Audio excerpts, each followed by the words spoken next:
नमस्कार, स्वागत है आपका एबीपी गंगा में। मैं अवधेश। बुलेटिन की शुरुआत करते हैं बड़ी खबर के साथ। बड़ी खबर लखीमपुर खीरी से है। सपा के कैडर प्रशिक्षण शिविर का आज दूसरा दिन है। कुछ देर में देवकली के आदर्श कॉलेज शिविर में पहुंचेंगे अखिलेश यादव।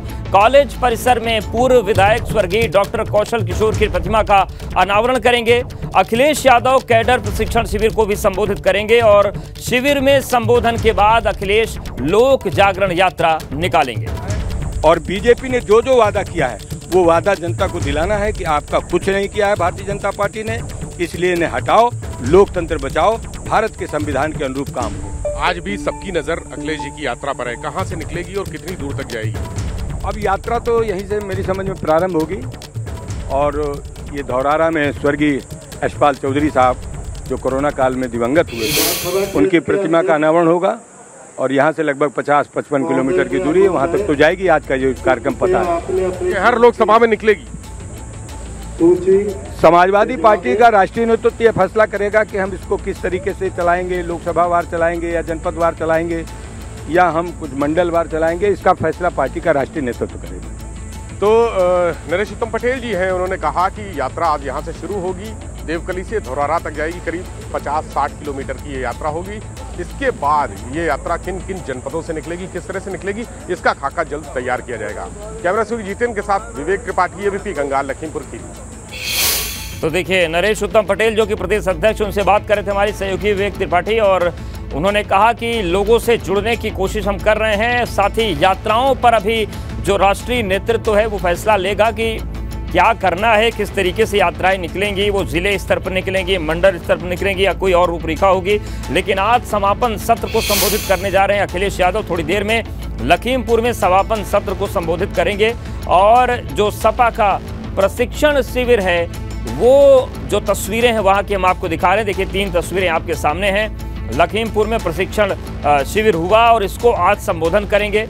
कुछ देर में देवकली के आदर्श कॉलेज शिविर पहुंचेंगे अखिलेश यादव और कॉलेज परिसर में पूर्व विधायक स्वर्गीय डॉक्टर कौशल किशोर की प्रतिमा का अनावरण भी करेंगे। अखिलेश यादव कैडर प्रशिक्षण शिविर को भी संबोधित करेंगे। शिविर में संबोधन के बाद अखिलेश यादव लोक जागरण यात्रा निकालेंगे। देवकली के धौरारा तक यात्रा निकालेंगे अखिलेश यादव। लोक जागरण यात्रा के माध्यम से सामाजिक न्याय और जातीय जनगणना की मांग को प्रमुखता से उठाया जाएगा।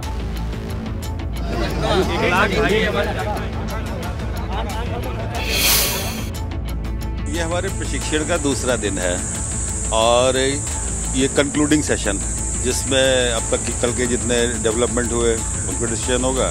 सारा जितना भी जेस्चर है और एक प्रयास करेंगे हम कि एक होमवर्क की कोई लाइन भी तय करेंगे वर्कर्स को, यहाँ से जाने के बाद उन्हें क्या करना है। रथ यहीं से शुरू होने जा रहा है। सेशन भी पहला, मतलब ये पूरे उत्तर प्रदेश का, और जो रथ है उनका जिसके लिए वो फेमस हैं, वो रथ भी अभी आएगा थोड़ी देर में और यहीं से वो जो जाएंगे धौरारा, वो उसी रथ पे जाएंगे। कार्यक्रम वही है, अनावरण के बाद में यहाँ पर कंक्लूड करेंगे आकर के और हम लोगों को होमवर्क देंगे कि कैसे हम लोगों को आगे 2024 की तैयारी करनी है। जी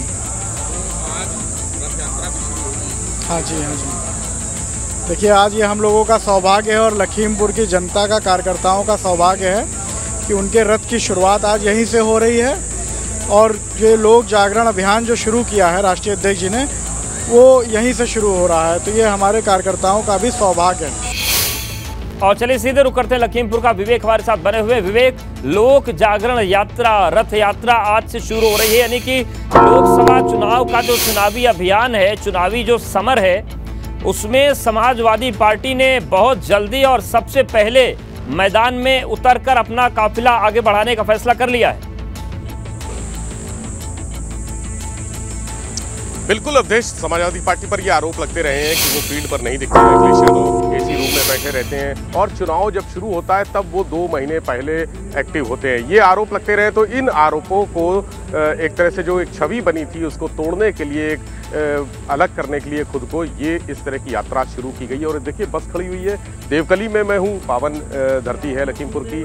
देवकली राजा परीक्षित की धरती कहा जाता है और यहाँ पर आज ये लोक जागरण यात्रा अखिलेश यादव इसी बस से शुरू करेंगे। और ये बस जब जब चलती है तब तब विपक्ष के लोग हैरान परेशान होने लगते हैं और उनको लगता है कि ये कोई समाजवादी पार्टी, क्योंकि जब ये बस चलेगी तो यहाँ से करीब 60 किलोमीटर दूर धौरहरा तक जाएगी। वहां पर अखिलेश यादव सम्मेलन करेंगे, एक मूर्ति का अनावरण करेंगे समाजवादी पार्टी के नेता की, और उस दौरान हजारों लोगों की भीड़ साथ में चलेगी, लोग साथ में चलेंगे। हमारे साथ यहाँ समाजवादी पार्टी के कुछ लोग भी हैं। मोहन वाजपेयी जी हैं जो समाजवादी पार्टी के नेता हैं, इनसे बात करते हैं। ये मोहन जी, जब जब समाजवादी पार्टी की ये बस चलती है, अखिलेश यादव बस में चलते हैं, तब तब कहा जाता है कि विपक्ष के पसीने छूटने लगते हैं। बदलाव तय है, अखिलेश भैया निकलेंगे और देश का पूरा देश देख रहा है अखिलेश भैया की तरफ। जैसे कल आदरणीय शिवपाल चाचा ने यहाँ अपना जो ऊर्जा भर के गए हैं कार्यकर्ताओं में कि हमें साइकिल निशान देखना है, कोई गुटबाजी नहीं, साइकिल निशान और अखिलेश भैया का चेहरा देखना है और देश का बदलाव। ये जो हमारे छोटे भाई उत्कर्ष वर्मा जी के इस विद्यालय से जो ये कार्यकर्ताओं में जोश भरने का एक अभियान चालू हुआ है, निश्चित तौर में देश इसको इतनी गहरी निगाह से देख रहा है। बदलाव तय है और बदलाव होके रहेगा। अखिलेश भैया की तरफ पूरे हमारा पूरा लखीमपुर जनपद, आज जो कल भी पूरा जिले में चाचा भी रहे, अखिलेश भैया भी कार्यकर्ताओं के घर गए, सब में जोश है और ये जोश कुछ करके रहेगा। तो तैयारियां चल रही हैं अवधेश। देखिए बस का भी एक दिखा देते हैं, वही जो बैनर है, मंच पर जो बैनर लगा हुआ है, उस तरह से ये इसको तैयार किया गया। लोक जागरण यात्रा, यानी आज से ये यात्रा शुरू होगी समाजवादी की, और सामाजिक न्याय, जातीय जनगणना रास्ता लिखा हुआ है। नेताजी अमर रहे, नेताजी की फोटो लगी है, अखिलेश यादव की फोटो लगी है। 11 बजे के आसपास ये बस यहाँ खड़ी हुई है आकर, और 11:30 बजे अखिलेश यादव आएंगे। अखिलेश यादव अपना सबसे पहले आपको एक और दिखा दें, जहाँ पर मूर्ति का अनावरण होना है, प्रतिमा का, स्वर्गीय कौशल किशोर जी, वो सामने सजा हुआ है पूरा स्थान, उस जगह पर उनकी मूर्ति लगी है। यहाँ सबसे पहले आकर अखिलेश यादव प्रतिमा का अनावरण करेंगे। अनावरण करने के बाद सीधे ठीक इसी के बगल में मंच है, मंच पर जाएंगे, अपना संबोधन देंगे। चूंकि जो प्रशिक्षण शिविर है उसको आज समापन है। बिल्कुल, और एक चीज और विवेक तस्वीर में दिख रही है कि ये जो बस है, लोक जागरण यात्रा इसमें लिखा है, लेकिन जो विजन की बात होती है कि विजन क्या होंगे, तो जातीय जनगणना का जिक्र इस बस में है। तो क्या माने कि लोकसभा चुनाव में जो सबसे बड़ा और सीधा मुद्दा समाजवादी पार्टी का है, जिस पर वो लड़ने जा रही चुनाव, वो जातीय जनगणना की मांग ही है? बिल्कुल, इसमें लिखा हुआ है अवधेश, आपने देखा और मंच पर भी देखा, बस में भी, और यही मूल जो संकल्प है समाजवादी पार्टी का कि जातीय जनगणना की मांग को लेकर लोग, समाजवादी पार्टी ने इस मुद्दे को पूरी तरह से जनता के बीच ले जाने की बात कही है। जनता के बीच ले जाकर रखी जाएगी बात और एक समर्थन हासिल किया जाएगा। अखिलेश यादव ने पहले भी कहा था कि हम जन समर्थन हासिल करेंगे जातीय जनगणना को लेकर। तो ये जातीय जनगणना रास्ता लिखा हुआ है, ये पूरा रास्ता बनाएगी अगले लोकसभा चुनाव का, 2024 का रास्ता तैयार करेगा ये रथ। ये जातीय जनगणना, ये सामाजिक न्याय जो मुद्दे हैं, अखिलेश यादव ने इन मुद्दों को जनता के बीच अपने सभी बूथ के कमेटी के कार्यकर्ताओं से, पदाधिकारियों से कहा है, प्रदेश के, जिले के, शहर के सभी कार्यकर्ताओं से कहा है कि वो इस मुद्दे को लेकर, खासकर जो महंगाई, बेरोजगारी है, वो मुद्दा तो है ही, लेकिन जातीय जनगणना अखिलेश यादव या समाजवादी पार्टी का सबसे बड़ा मुद्दा है, जिसको पूरी तरह से जनता के बीच ले जाकर समर्थन हासिल किया जाएगा, ताकि जातीय जनगणना कराई जाए। जो जिनकी हिस्सेदारी है, भागीदारी है, वो सामने आए और जितना जिसका हिस्सा हो उतनी उसको भागीदारी भी मिले। ये हमेशा से मांग करती रही है समाजवादी पार्टी। तो आज ये बस जो लोक जागरण यात्रा है, इसको, इस पूरे अभियान को, जो प्रशिक्षण शिविर में ये अभियान का नाम दिया गया है, आज से शुरू होगा लोक जागरण यात्रा। और ये तस्वीरों से पता चल रहा है कि काफी दिलचस्प चुनाव होगा, क्योंकि सामाजिक न्याय की बात अखिलेश यादव कह रहे हैं, मायावती कह रही हैं वोट हमारा राज तुम्हारा नहीं चलेगा, यानी कि जातियों के इर्द गिर्द इस बात बड़ी लड़ाई देखने को लोकसभा मिलेगी और उसका आगाज हो भी रहा है। बहुत शुक्रिया तस्वीरें दिखाने के लिए, हमारे साथ आप बने रहिएगा, आगे भी आपसे अपडेट्स लेते रहेंगे। जालौन में सनसनीखेज वारदात सामने आई है, जहां पर पुलिस की रेप के आरोपियों के खिलाफ कार्रवाई न किए जाने से आहत होकर रेप पीड़िता के पिता ने सोमवार को सुबह फांसी लगाकर अपनी जान दे दी। मामले को लेकर अखिलेश यादव ने ट्वीट कर सरकार पर निशाना साधा है। इस घटना से इलाके में हड़कंप मचा है। घटना की जानकारी मिलते ही ग्रामीणों की भीड़ जमा हो गई। पुलिस पर गंभीर आरोप लगाते हुए शव को नीचे उतारने से भीड़ ने रोक दिया। आरोप है कि पुलिस समझौते के लिए दबाव बना रही थी। तो एक बार फिर से उत्तर प्रदेश पुलिस, जालौन पुलिस सवालों के घेरे में है और सवाल सीधा सा ये है कि रेप पीड़िता को इंसाफ दिलाने के बजाय परिवार पर समझौते का दबाव क्यों डाला गया, किस दबाव में डाला गया, किसके दबाव में डाला गया। और ये सवाल ऐसे हैं जिसका जवाब शायद मिलेगा भी नहीं, क्योंकि आम इंसान की जान की कीमत बहुत सस्ती होती है। तो जालौन की तस्वीर सामने आई है। के अंश का हमारे साथ चलो, तो हमको मंचकी की गले वाले गए और 2 लूनत मौजूद था। इन लोगों ने हमारे साथ बलात्कार किया, फिर मेरे को धमकी दी और कहा कि तुम अपने घर में बताओगी तो हम तुमको मार डालेंगे। और 8 गए तो हमारी बिल्कुल सुनवाई नहीं हुई। इन्होंने रुपया भर दिया था, हमारे माँ बाप को धमकी दी। कौन लोग? देवेंद्र और गोलू। और 8 में गए थे तो गौतम जी ने धमकी दी माँ बाप को, कई उल्टे बयान करो आप। हम सीधे कर रहे थे तो हमको बोलने नहीं दिया इन्होंने, तो हमारे माँ बाप से दस्तखत भी करवा लिए। तो कहा कि अब तुम्हारे बाप को उल्टे लटका देंगे हम। हमारे पापा डर गए। आरोप यह है पुलिस पे कि थाना 8 ने तत्काल उसमें विधिक कार्रवाई नहीं करी, और विधिक कार्रवाई जो की गई वो देर में की गई। और उसी प्रकरण में जिस बच्ची के साथ हुआ ये प्रकरण हुआ था 2 महीने पहले की घटना का, उसी बच्चे के आज फादर ने सुसाइड कर लिया है। कोई सुसाइड नोट बरामद नहीं है। बाकी जो आगे की विधिक कार्रवाई है वो अमल में की जा रही है। पंचायतनामा व पोस्टमार्टम की कार्रवाई की जा रही है। पुलिस के खिलाफ जो आरोप लगे हैं उसमें ग्रामवासियों ने काफ़ी गंभीर आरोप लगाए हैं पुलिस के खिलाफ। उसके लिए सीओ कोच को 24 घंटे के अंदर इसमें त्वरित जांच करके अपनी आख्या देनी है, और जांच आने के बाद अगर आरोप सही पाए जाते हैं तो पुलिस वालों के खिलाफ कठोर वैधानिक कार्रवाई उनके खिलाफ भी की जाएगी।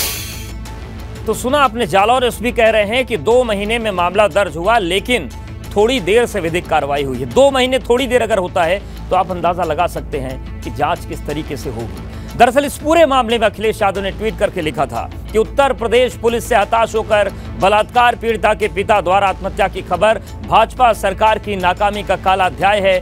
क्या यही अमृतकाल है? अखिलेश यादव ने ट्वीट करके सवाल पूछे हैं, और खासतौर से बुंदेलखंड में पुलिस बार बार सवालों के घेरे में आ रही है।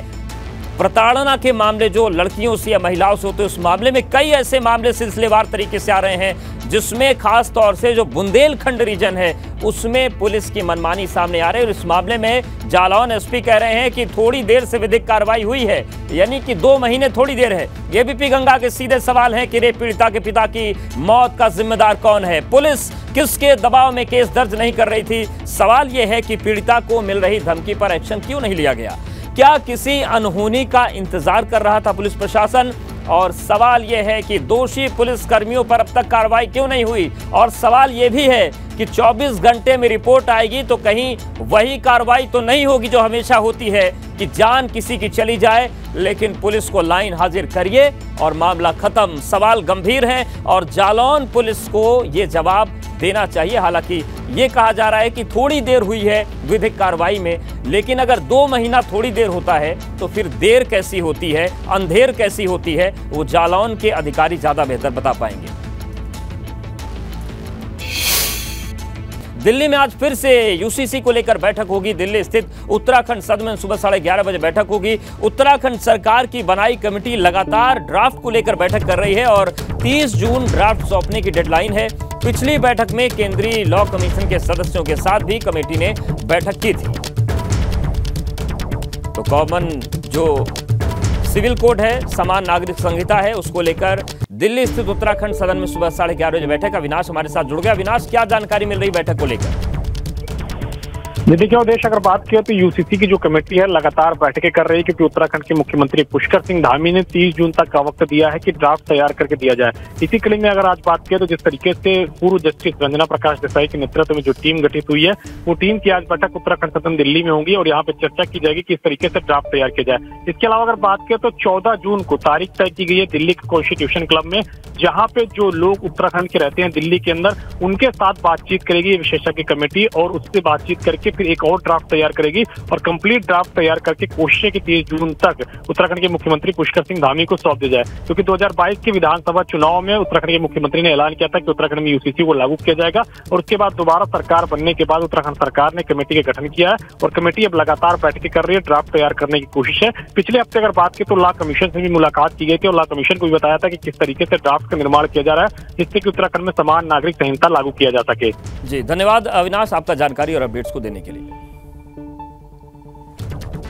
लखनऊ में रिटायर्ड डीजी दिनेश शर्मा ने खुदकुशी कर ली है। लाइसेंसी रिवॉल्वर से गोली मारकर उन्होंने आत्महत्या कर ली। पुलिस को मौके से सुसाइड नोट मिला है। गोमती नगर के विशाल खंड 2 की घटना है। तो बड़ी खबर लखनऊ से है, जहां पर रिटायर्ड डीजी दिनेश शर्मा ने खुदकुशी कर ली। लाइसेंस रिवॉल्वर से गोली मारकर उन्होंने आत्महत्या की है। पुलिस को मौके से सुसाइड नोट मिला है। अब सुसाइड नोट में क्या है ये जानकारी सामने आना बाकी है, लेकिन ये मामला आया है गोमती नगर के विशाल खंड 2 से, जहां पर रिटायर्ड डीजी दिनेश शर्मा ने अपनी लाइसेंसी रिवॉल्वर से गोली मारकर आत्महत्या कर ली। पुलिस को मौके से सुसाइड नोट मिला है और पुलिस उस पूरे मामले की जांच कर रही है। सुबह सूचना प्राप्त हुई कि रिटायरमेंट के बाद भी संबंध हम लोग से रहा है। 25 वर्ष पुराना संबंध रहा है। मेरे आईजी जोन गोरखपुर हुआ करते थे 1998-99 में। मैं अपना पहला जिला कर रहा था एसपी के रूप में सिद्धार्थनगर। तब से एक संबंध बना, एक गार्जियन की तरह। दोनों का, सर का और मैडम दोनों का एक विशेष स्नेह रहा। अब वो सब तो जांच का विषय है, ऐसा कुछ नहीं बता सकता मैं। सुइसाइड के बारे में हम सब पढ़ते हैं। अब वो किस व्यक्ति की कैसी क्या बात होती है, कौन सी ऐसी बात आती है कि अचानक ऐसा इम्पल्सिव एक्शन लेता है इंसान। प्रयागराज में माफिया के कब्जे से खाली हुई जमीन पर बने फ्लैट, आज लॉटरी की तारीख का ऐलान होगा। प्रयागराज में माफिया अतीक अहमद के कब्जे से खाली हुई जमीन पर यूपी सरकार ने 76 फ्लैट का निर्माण कराया है। इसके लिए 6000 से ज्यादा लोगों ने आवेदन किया। लाभार्थियों का चयन लॉटरी सिस्टम के जरिए किया जाएगा और आज लॉटरी की जो तारीख है उसका ऐलान होगा। तो 6000 लोगों ने आवेदन किया है। बेहद सस्ती कीमत पर ये फ्लैट लोगों को दिए जाएंगे और लॉटरी की तारीख है जो उसका ऐलान आज होगा। प्रयागराज में 76 फ्लैट अतीक अहमद के कब्जे से खाली हुई जमीन पर बनाए गए। और प्रयागराज में माफिया के कब्जे से खाली हुई जमीनों पर बने घर पर सियासत शुरू हो गई है। विपक्ष ने सीएम योगी के ड्रीम प्रोजेक्ट पर भगवाकरण का आरोप लगाया है। लूकरगंज में तैयार हो रहे गरीबों के लिए सरकारी आवास पर जो ये बने हैं, यहां पर माफिया के कब्जे से मुक्त जमीन पर तैयार किया गया गरीबों के लिए आशियाना और 26 दिसंबर 2021 को शिलान्यास किया गया था। लेकिन अब भगवाकरण के आरोप यहां पर लग रहे हैं। रंग की सियासत शुरू हो गई है। तो विपक्ष का आरोप है कि गरीबों से हमदर्दी जताने के नाम पर सरकारी खर्च पर भारतीय जनता पार्टी की ब्रांडिंग की जा रही है। हालांकि बीजेपी इन आरोपों पर लेकर विपक्ष पर पलटवार कर रही है। बीजेपी का कहना है कि आखिरकार विपक्ष को भगवा रंग से इतनी आपत्ति क्यों? पता नहीं, जब सुबह उठते हैं तो उनको भगवा दिखता है या हरा दिखता है, मेरे को नहीं पता है। हम सबको जो भारत में रहते हैं और विश्व में रहते हैं, जब उठते हैं उनको तो भगवा ही दिखता है उठते ही। तो उस भगवा रंग से क्या इनको इतराज होना चाहिए, ये मुझे समझ नहीं आया। तो भगवा रंग है, अच्छा रंग है, उससे बहुत एक प्रकार की एनर्जी मिलती है और उससे जो इर्द गिर्द भी होता है वो स्वच्छता का वातावरण भी बैठता है। तो उनको भगवा रंग तो सबको पसंद है। भारतीय जनता पार्टी केवल अपनी ब्रांडिंग करती है और लोकतंत्र में कार्यपालिका, न्यायपालिका, व्यवस्थापिका सबके कार बटे हुए हैं। क्या कहीं आपने देखा है क्या कि सरकार का रंग कहीं भगवा होता है? लेकिन ये अपना प्रचार कर रहे हैं सरकारी पैसे का दुरुपयोग करके। जनहित के कार्य से इनका कोई लेना देना नहीं है। विपक्ष का किसी रंग से आपत्ति नहीं है।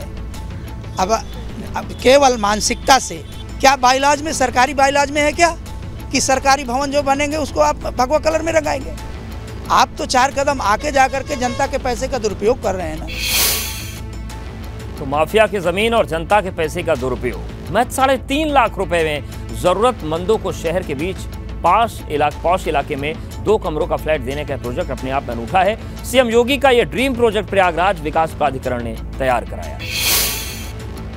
ये भूमाफिया की ज़मीन पे इसको खाली करा के, भूमाफिया से ज़मीन खाली कराई गई थी, सरकारी ज़मीन, और इस पे EWS कैटेगरी के प्रधानमंत्री आवासीय योजना के तहत ये 76 फ्लैट बनाए जा रहे हैं और जिसका काम लगभग कंप्लीट हो चुका है, फिनिशिंग में अंतिम चरण में है।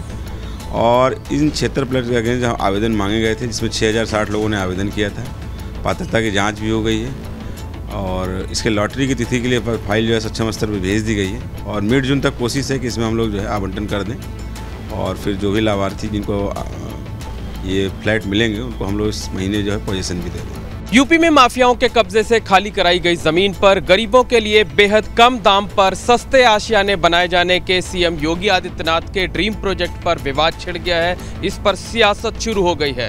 दरअसल इस प्रोजेक्ट की शुरुआत संगम नगरी प्रयागराज में की गई है, जहां पर लूकरगंज इलाके में माफिया अतीक अहमद के कब्जे से खाली कराई गई जमीन पर गरीबों के लिए सिर्फ 3.5 लाख रुपए में 76 फ्लैट बनाकर तैयार किए गए हैं। ये फ्लैट बनकर तैयार हो गए हैं, कभी भी का अलॉटमेंट हो सकता है। लेकिन जो विवाद खड़ा हुआ है, जो सियासत शुरू हुई है, वो भगवा रंग को लेकर के है। दरअसल ये जो आप मल्टी स्टोरी बिल्डिंग देख रहे हैं, जहां पर गरीबों को सिर्फ 3.5 लाख रुपए में EWS कैटेगरी के 2 कमरों का फ्लैट दिया जाना है, उसमें रंग रोगन सफाई का काम चल रहा है, पुताई का काम चल रहा है, और जो बाहरी जो स्ट्रक्चर है उसकी जो पुताई की गई है वो भगवा रंग से की गई हुई है। और इसी भगवा रंग को लेकर जो विपक्षी पार्टियां हैं उन्होंने आपत्ति जताई है। चाहे वो समाजवादी पार्टी के लोग हों, कांग्रेस पार्टी के लोग हैं, उनका कहना है कि इस भगवा रंग के जरिए एक पार्टी विशेष का प्रचार किया जा रहा है।